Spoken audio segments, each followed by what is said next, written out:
Welcome back to the garage. Well, in this case, I guess, outside the garage. Time of this video, the garage was a mess with construction and paint and insulation and such. So my son's car decided one day to simply not start anymore. And it was working fine one day and just died. So it's outside, and so I'm going to work on it outside.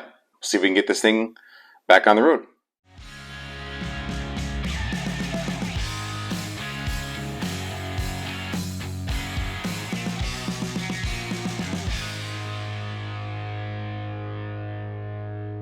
It's a 2002 Ford Focus Wagon. Just won't turn over. So I'm working on this today. It was working fine, and then it just wasn't. We get radio. Okay, we're going to stop here for a second because I know there's a number of you highly perceptive people who have probably noticed this odd looking red switch on the dashboard and thinking, gee, you're having electrical problems and you have a rather odd electrical switch sticking out in the middle of your dashboard. Well, there's your problem right there, Vern. You see that little wire right there? Looks like it's got a little Lord in it. It's a weird switch, I know. I'll explain more later, and probably in a future video, because there's some rather strange anomalies in this car. Unfortunately, in this particular case, that wasn't the culprit. So we'll move on. Back to our program.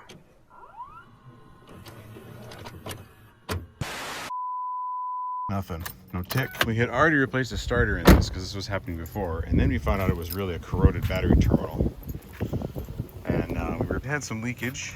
You can see in that negative post there, it was leaking pretty bad. And I cleaned it up, and that didn't work. And so we thought, well, it's been leaking. I've cleaned it a few times. It's time to get a new battery. So bought a new battery.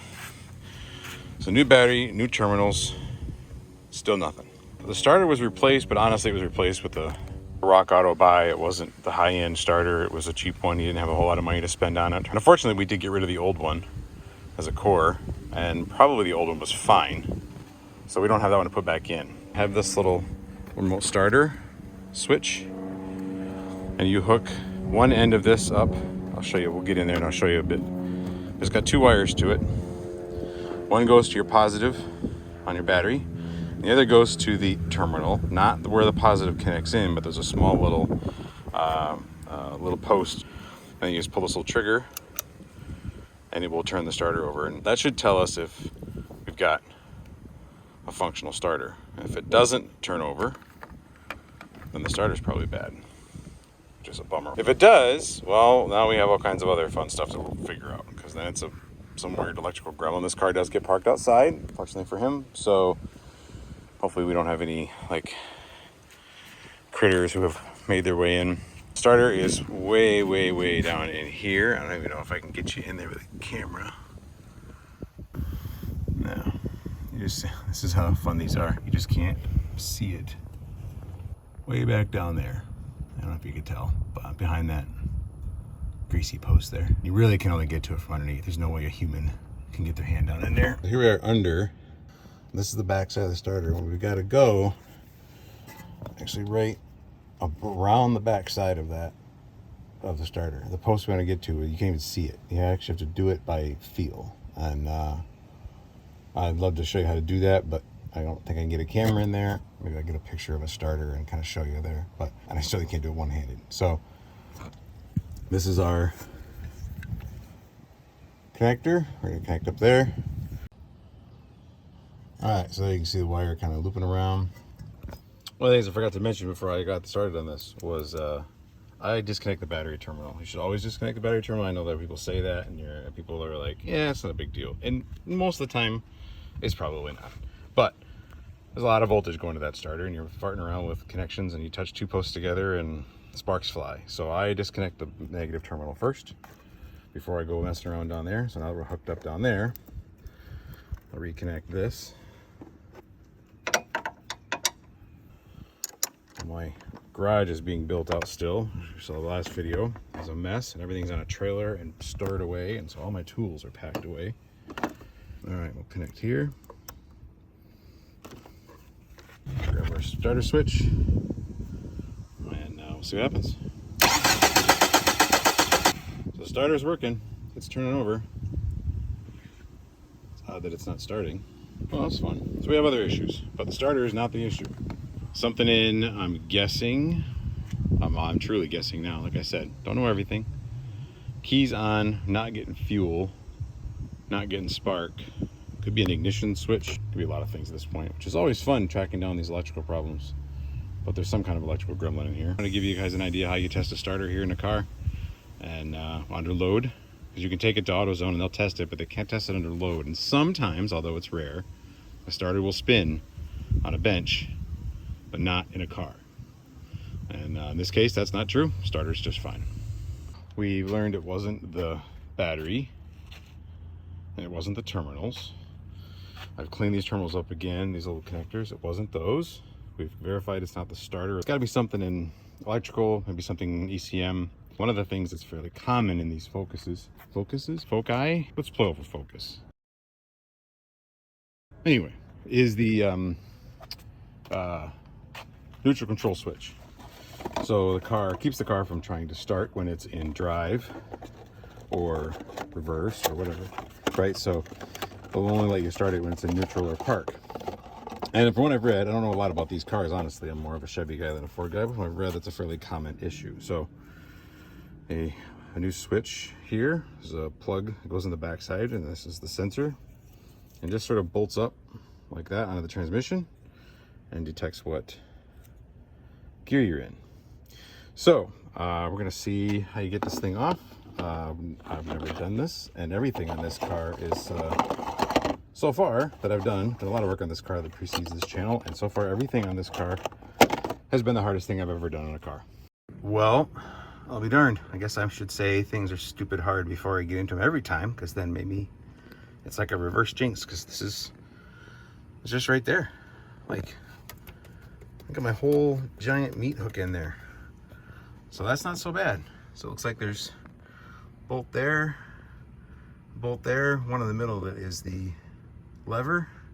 I've popped this off already. That just pops on. There's a little rubber grommet in there. We'll get this off. Now, I don't know, looking inside this thing here, this hole. So I'm guessing there's something with this connection of some kind. So I'm gonna mark this just in case. I don't know if I need to or not. I'll put a little marker line on it. Let's see, these are the same. I'll do it with this line here.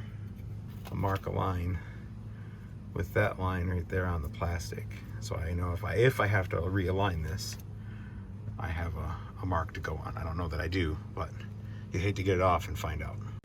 All right, so let's get these hook that back up, because if when I turn this bolt, it's gonna wanna crank on those a little bit. And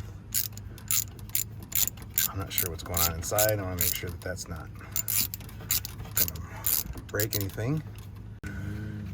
Okay, so get those two bolts out. Work on this middle one that actually came loose real easy. The other two on the side were real. They're snug in there good. Looks like some Loctite on them. That one comes out nice and easy. It looks like it's not gonna be a big deal, but I end up marking along this plastic piece, largely because I really couldn't see this one very well. It's just like I can get a phone, I mean a camera up in here. I can't get my face up in there, so I couldn't see it. Pop that off. This should just slide out, I guess. Looks like. Well, this is. You don't want to come out of there. I don't know. All right, we're out. This is the old one. And honestly, I can't tell if it's good or bad. There's nothing really on it that's obvious. That plug, you just push this pin in here, this button, and it pops out. It was in there pretty snug. And oh no, here we go again. What is our problem here? Looks like there is a little groove. Lines up, I don't know if you can see that. Let me see if I can get you in there. See this little groove right there? There's a groove right there. So those have to line up. find, there it is. Cool beans.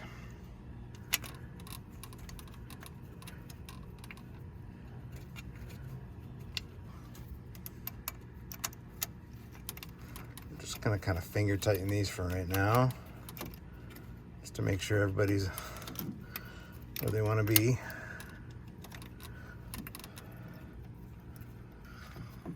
Let's try this right-handed, even though I don't do anything right-handed. Let's get it hand tightened. Snug it up.